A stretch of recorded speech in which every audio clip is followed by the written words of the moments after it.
하나님 말씀 마태복음 13장 23절 말씀을 보겠습니다. 마태복음 13장 23절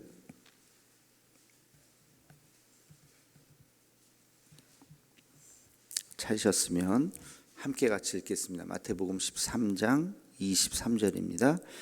좋은 땅에 뿌려졌다는 것은 말씀을 듣고 깨닫는 자니 결실하여 어떤 것은 100배, 어떤 것은 60배, 어떤 것은 30배가 되느니라 하시더라. 아멘. 마태복음 13장은 지난번에 제가 수요예배 때도 한번 말씀을 드렸는데 그 천국 비유의 장이다. 예수님께서 하셨던 5개의 설교가 있다 그랬어요. 마태복음에 그 중에 나오는 13장 말씀, 천국 비유의 말씀, 아주 중요한 말씀이라고 말씀을 드렸는데 그렇게 이해해 주시면 훨씬 성경이 이렇게 이해하기가 쉽죠. 그냥 마태복음 13장 그냥 찾는 것이 아니라 마태복음 5장에서 5장, 6장, 7장 산상수훈이 있고 13장 이 천국 비유가 있고 18장 제자에 대한 강화가 있고 이렇게 쭉 말씀을 드렸는데요. 그런 것들을 기억하시면서 말씀을 보면 더 이렇게 쉽게 와닿을 것 같아요. 그 중에서도 대표적인 말씀이죠. 씨 뿌리는 자의 비유. 씨 뿌리는 자의 비유가 이게 무슨 농사와 관련된 일이 말씀이 아니라 말씀을 듣는 우리 마음밭을 이야기하는 것이죠. 마음밭. 저는 참 이 말씀을 읽을 때마다 참 예수님께서 기가 막힌 비유를 하셨다. 우리 마음을 밭에 비유하신 거예요. 밭에. 밭이라고 하는 것은 흙이죠, 그죠? 거기에는 무엇을 심느냐에 따라서 어떤 열매가 드러나는가가 결정되어 있습니다. 뭘 심어도 돼요. 어떤 씨앗을 심느냐에 따라서 거기서 그 열매가 드러나는 거예요. 그러니까 예를 들어서 고추밭이라고 하는 것이 따로 정해져 있는 게 아니에요. 그렇죠? 그냥 또 어떤 밭인데 거기서 고추에 대한 씨앗을 심으면 고추 열매가 나는 것이죠. 오이를 심으면 오이가 나는 것이죠. 그러니까 이 마음을 밭이라고 이야기한다면 우리 마음에 무엇을 심느냐가 결국엔 그 사람의 성격을, 그 사람의 존재를 드러나게 된다. 어떤 생각을 갖느냐에 따라서 생각이 씨앗이라고 볼 수 있어요. 어떤 생각의 씨앗을 그에게 넣어주냐에 따라서 그가 어떤 행동을 할 수 있고 어떤 사람이 되는가를 우리가 알 수가 있습니다. 그러니까 그 씨앗을 심는 시기가 어릴 때겠죠. 어릴 때 어떤 책을 읽고 어떤 이야기를 듣고 어떤 교육을 받고 하는 것에 따라서 그 사람이 어떤 존재가 되는가 하는 것을 우리가 알 수가 있습니다. 그래서 어릴 때 좋은 책을 읽고 교양을 배우고 좋은 선생님을 만나고 그러면 그 아이가 훌륭하게 자라겠죠. 어떤 교양이 있는 인류의 이바지를 하는 훌륭한 사람으로 성장할 수 있을 것입니다. 그런데 미움과 증오를 이렇게 안고 그 씨앗으로 자라게 된다면 어떻게 되겠습니까? 싸움과 전쟁이 일어나게 되는 것이죠. 그 우크라이나 땅에 그런 전쟁이 일어나고 있는데 거기에 부모님을 잃고 가족을 잃고 별의별 일들이 얼마나 많겠습니까? 우리도 6.25 때 피난 당하고 그거 저는 6.25 세대는 아니지만 그 이야기 어릴 때부터 귀에 못이 박히도록 그런 이야기들 많이 들었죠. 이산가족 상봉 80년대에 있었잖아요. 그 다 기억하시잖아요. 그냥 전 나라가 그냥 생이별을 해서 우리 같은 남한에 살았으면서도 수십 년을 떨어져서 살았던 그 이산가족 상봉 그 방송을 제 나이 이상 되시는 분들은 아마 잊을 수가 없을 텐데 그게 전쟁의 참혹한 결과죠. 아마 지금 그 땅에 있는 어린아이들 부모를 잃고 그 아이들이 무슨 생각을 하면서 크겠습니까? 한평생 왜 우리 부모 내가 이 나라를 이렇게 피난 가서 살게 되지? 우리 부모님이 왜 돌아가셨지? 러시아가 침공을 했구나. 그럼 러시아를 좋게 생각하겠습니까? 이를 바득바득 갈지 않겠어요? 우리가 북한만 보면은 그냥 자다가도 벌떡벌떡 깨고, 같은 이 반공이라고 하는 것, 멸공이라고 하는 것이 그 대부분의 우리 한국 남한 사람들의 가슴 속에, 저는 전쟁 세대도 아님에도 불구하고 그런 생각들을 우리가 다 갖고 있는 것처럼, 그 미움의 씨앗이라고 하는 것은 이제 한 세대가 지나도 아마 그 땅에서 사라지지 않을 거예요. 그 아이들이 자라서 뭐 모르겠어요. 뭐 그럴 일이 있어서는 안 되겠지만 또 러시아에 테러를 할 수도 있을 것이고, 그게 굉장히 이제 오래 간다고요. 한 세대 이상. 그러니까 이 전쟁이라고 하는 것이 얼마나 참혹한 결과를 그 이후에 또 벌어지게 되는지를 참 우리가 안타까움으로 바라볼 수밖에 없는데, 그 사이에 용서와 화해의 마음을 갖지 않으면은 미움의 증오는 결국에는 이제 어떤 전쟁이나 싸움이나 보복이나 뭐 이런 것으로 나올 수밖에 없겠죠. 아무튼 우리 마음밭이라고 하는 것이 있다. 그래서 마음에 어떤 씨앗을 심어주느냐에 따라서 그 열매가 드러나게 된다는 것을 오늘 말씀을 통해서 굉장히 중요한 하나의 통찰을 가질 수가 있습니다. 그러면서 마음에 좋은 씨앗을 뿌려야 된다. 그리고 좋은 땅에 뿌려야 된다. 그러면서 말씀이라고 하는 씨앗은 굉장히 귀한 것이죠. 이 말씀의 씨앗은 어떤 땅에 뿌려지느냐에 따라서 이제 그 열매가 맺어질 수도 있고, 또 마음의 밭이 제대로 이렇게 갈려지지 않으면 말씀이라 할지라도 그 씨앗이 잘 자라지 않을 수도 있다는 것입니다. 여러분 마음속에 어떤 마음밭이 잘 되어 있는지를 우리가 스스로 잘 한번 되돌아 보아야 합니다. 똑같은 말씀을 들어도 설교 말씀이 이렇게 회중들에게 똑같이 전해지잖아요. 근데 뭐 주일날 이렇게 뭐 수많은 사람들이 같이 말씀에 예배를 드리죠. 말씀을 듣죠. 근데 아멘으로 받아들이는 사람, 그래서 참 오늘 말씀 은혜롭다, 참 내가 반성하게 된다, 참 깨달았다, 참 마음속에 참 큰 은혜로 다가온 사람이 있는가 하면, 말씀을 듣고 기분 나쁘게 생각하고 왜 저렇게 말씀하시지 막 그러면서 또 오해를 하고 그럴 수도 있겠죠. 그러니까 똑같은 말씀에 그날 뭐 똑같은 예배를 앉아서 지금도 그럴 수도 있어요. 똑같은 말씀을 듣는데 어떤 사람은 아멘으로 받아들이고, 어떤 사람은 아멘이 아니라 노멘, 그 말씀 별로 이렇게 받아들이지 않을 수도 있어요. 왜 그럴까?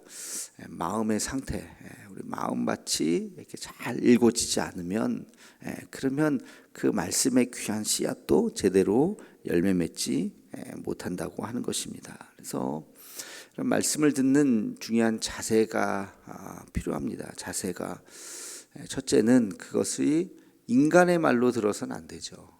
인간의 말이 아니라 하나님의 말씀으로 들어야 됩니다. 어제 그 명상이 안 나가고 음성만 나갔잖아요. 유튜브에 어떤 분이, 우리 교회 분은 아닌데 우리 그 유튜브를 거의 매일 들으시는 분이 어떤 분이 계신데, 그분이 문자를 주셨어요. 저한테 카톡으로. 음성으로 이렇게 들었는데도 동일한 은혜는 동일하게 잘 들었다고, 감사하다고 그렇게 저한테 카톡이 오셨더라고요. 그래서 그렇지, 뭐 영상으로 나가나 음성으로 들으나 또 뭐 다른 분이 이 자리에 서나 누가 말씀을 전한다 할지라도 왜 저 사람이 뭐 배경이 어떻고 뭐 그런 게 아니라 하나님의 말씀으로 듣는 거야. 하나님의 말씀으로. 그래서 우리가 누가 말했는지가 중요하지 않다. 하나님의 말씀으로 아멘으로 받아들이는 거. 그리고 그 말씀을 왜 했지 막 그렇게 복잡하게 생각하지 말고 단순하게, 말씀은 단순한 겁니다. 예수님의 말씀은 단순한 거예요. 근데 바리새인들이 찔려가지고 괜히 예수가 왜 저런 말을 했을까? 우리를 보고서 예수님께서 바리새인들에게 얘기한 것에 대해서 그 말씀만 받아들이고 회개하고 돌이키면 되는 건데, 우리를 비난하고 우리를 몰아내려고 한다 이런 식으로 막 생각을 하면서 예수님을 죽여야 되겠다, 그렇게 결정을 하게 된 거죠. 그러니까 그 말씀을 받아들이는 거, 그냥 말씀 그 자체를, 그 말씀을 오해하는 순간 이건 뭐 걷잡을 수가 없는 거예요. 왜 저런 얘기를 했을까부터 시작해가지고 왜 그런 얘기를 했겠어요. 말씀 그대로를 전하는 거죠. 여러분, 오얏나무 아래에서 각근을 고쳐매지 말라는 말이 있어요. 오해받을 행동을 하지 말라는 뜻이죠. 근데 반대로 말씀을 듣는 사람들은 오얏나무 아래에서 각근을 고쳐매도 오해하지 말아야 돼요. 오얏나무 아래에서, 오얏나무가 이제 자두나무라고 하는데 거기에서 각근을 고쳐맬 수도 있겠죠. 각근이라고 하는 것이 뭐 꼭 아무 허벌판에서만 고쳐매는 건 아니잖아요. 무심코 그렇게 할 수도 있는 거예요. 근데 되도록이면, 그 사람의 입장에선 되도록이면 그렇게 오해받을 행동을 하지 말라는 말씀이겠지만, 또 제3자의 입장에서는 그렇게 해도 오해하지 말라는 거예요. 오얏나무 밑에서 각근을 고쳐맬 수도 있지. 그게 뭐 그거를 뭐 훔치려고 했다는 둥, 뭐 그렇게 말을 지어내거나 그렇게 막 오해를 하거나 그래서는 안 된다. 말씀 그 자체를, 그게 마음에 좋은 밭이. 그래서 누가 말씀을 전하던 은혜가 되고 그럴 수 있는 것이죠. 여러분, 신앙생활 하면서 그게 제일 중요한 것 같아요. 내 마음의 밭. 그래서 말씀의 은혜가 돼야지, 말씀의 은혜가 되지 않으면 그러면 어떻게 신앙생활을 하겠습니까? 참 한평생 그 말씀을 받으면서 신앙생활을 해야 될 텐데, 그래서 자기의 마음밭, 아멘으로 받아들일 수 있는 그 마음밭을 잘 생각하고 자기 자신을 되돌아보고 딱딱하게 굳어있는, 겨울에 굳어있는 밭을 이렇게 갈잖아요. 그죠? 씨앗을 뿌리고 자랄 수 있게 그걸 쟁기로 갈고 호미로 갈고 그러면서 밭을 이렇게 부드럽게 만드는 그 작업이 우리에게 참 필요합니다. 밭이 부드러워지기 위해서는 비가 내려야 되겠죠. 비가 내려가, 봄에 비가, 그 봄비가 얼마나 중요한지 몰라요. 요즘에 가물었는데 보니까 뭐 감자를 심지를 못했다 그러더라고요. 봄비가 안 오니까. 비가 이제 이번에 와서 이제 드디어 씨앗을 심을 수 있다고 누가 그러던데, 여러분, 우리의 마음밭도 마찬가지. 이것을 뭐 열심히 갈기도 해야 되지만 비가 내려야 돼요. 그 비가 뭐죠? 하나님의 은혜의 단비죠. 은혜를 많이 받고 마음이 촉촉해졌을 때 말씀을 통해서 내 마음에 그 말씀이 잘 들어가면 마음밭이 좋기 때문에 그게 열매가 나타나는 거예요. 신앙이 막 성장하는 거예요. 그렇지 않으면 딱딱하고 예배도 안 나오고, 뭐 말씀을 들어야 뭐 은혜가 쏟아지지. 항상 365일 그냥 딱딱한 돌짝밭이 돼가지고 그러면 무슨 신앙생활에 재미가 있겠습니까? 그래서는 안 된다. 그래서 여러분, 말씀을 들을 때마다 아멘으로 화답하는 거 정말 중요합니다. 그래서 강사 목사님들이 오면 좀 아멘 좀 하소 맨날 그러잖아요. 저는 그걸 라이브로 들은 적이 없는데 서임중 목사님이 그게 18번이었다 그러던데요. 아멘 좀 하소. 그게 그래서 뭐 그분뿐만 아니라 많은 목회자들이 이제 아멘 하라고 시키기도 하고 막 그러죠. 근데 그걸 뭐 억지로 시키는 게 무슨 의미가 있겠습니까만은 그러나 내 입술로 아멘으로 고백할 때 그 말씀이 나에게 와서 정말 귀한 말씀의 씨앗이 되는 겁니다. 그래서 누가 말씀을 전하고 또 열심히 여러분 또 말씀을 묵상을 할 때도 마찬가지예요. 말씀 묵상할 때도 아멘, 기도할 때도 누군가가 대표 기도할 때도 아멘, 아멘으로 우리가 그 아멘이라고 하는 뜻은 뭔지 아시죠? 예, 맞습니다. 그렇습니다. 말씀대로 이루어질 줄로 믿습니다. 뭐 그런 일종의 후렴구 같은 그런 우리의 결단의 화답의 그런 표현인데요. 그런 말씀을 들을 때마다 여러분 아멘으로 화답하셔야 돼요. 여러분이 아멘을 열심히 하는 분이 있잖아요. 아멘으로 지난 토요일 날 피택자 교육을 우리 교회에서 했잖아요. 우리 노회 피택자들 이렇게 많이 모이지도 않았는데 한 10명 정도, 10명 이렇게 모였는데 말씀을 이렇게 전하는데 아멘을 잘 하시더라고요. 그래서 제가 다시 한번 봤어요. 어느 교회에서 왔나? 아멘 훈련이 잘 돼 있네. 다들 그분들이 무슨 피택 권사님들, 피택 안수입사님들, 피택 장로님들이 그래서 군기가 바짝 들어서 그랬는지는 몰라도 아멘을 아주 잘 하시더라고요. 그래서 그렇게 좀 아멘 하면서 우리가 그 말씀을 받아들이는 그런 마음에 그럴 때 말씀의 씨앗이 떨어지고 그럴 때 열매를 맺고 그럴 때 믿음의 성장이 있는 줄로 압니다. 오늘 격언은 그래서 제가 그렇게 적어봤습니다. 아멘에는 능력이 있습니다. 아멘에는 힘이 있습니다. 여러분 아멘이라고 하는 것이 바로 좋은 땅이죠. 좋은 땅을 상징하는 것이 아멘입니다. 아멘, 아멘 하는 거. 그런 아멘을 할 때 그 말씀이 능력이 있잖아요. 그 말씀의 능력을 경험하기 위해서는 그 말씀이 내 안에 살아서 움직여야죠. 그 내 마음으로 들어오는 그 입구에서 소리 나는 거. 문 열 때 보면 소리 나는 문이 있죠. 이렇게 벨이 울리든지 쨍그랑하든지 뭐 그런 소리 있잖아요. 그 말씀이 내 마음에 탁 들어올 때 소리가 아멘입니다. 여러분 아멘 열심히 하시고 그걸 말씀을 의심하기 시작하고 아까 얘기했듯이 저 사람이 뭘 안다고 저런 말을 해. 사람의 말로 생각하니까 뭘 안다고 저런 말을 해 되는 거예요. 혹시 목사님들이 여기서 말을 할 때 저도 그럴 거예요. 아마 어떤 것을 인용을 하고 그럴 때 좀 틀릴 수 있어요. 연도가 1700년인데 1800년이라고 얘기할 수도 있고 사람 이름을 조금 다르게 얘기할 수도 있고 그건 일종의 그래서는 안 되겠지만 준비를 잘 해야 되겠지만 인간인지라 이렇게 실수할 수도 있고 그 야곱을 요셉이라고 이렇게 얘기하다 보면 또 잘못 얘기할 수도 있고 그러잖아요.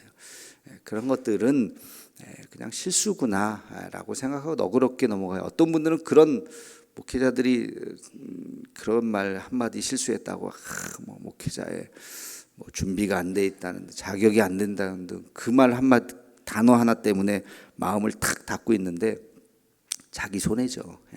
그 말씀의 메시지를 우리가 들어야지. 그런 실수는 되도록이면 물론 목회자들이 하지 말아야 되겠지만 준비를 잘해야 되겠지만 할 수도 있죠. 그게 중요한 것은 아니니까 하나님의 말씀으로 받는 것, 아멘으로 결실되는 것, 그런 우리 모두가 되기를 주님의 이름으로 축원합니다. 기도하겠습니다. 거룩하신 주님, 말씀이 우리 마음밭에 잘 떨어지게 도와주시고 거룩한 능력의 하나님의 말씀이 우리 마음의 좋은 밭에 떨어져 30배, 60배, 100배 아름다운 결실을 맺을 수 있도록 인도하여 주옵소서. 말씀이 우리 마음에 떨어질 때 우리가 아멘으로 화답하게 도와주시고 아멘으로 화답할 때 그 말씀이 능력이 있는 줄로 믿습니다. 하나님, 우리 대도의 가족들 늘 말씀 앞에 겸손히 하나님 앞에 나아갈 수 있는 우리 모두가 되게 하여 주시옵소서. 예수님의 이름으로 기도하옵나이다. 아멘.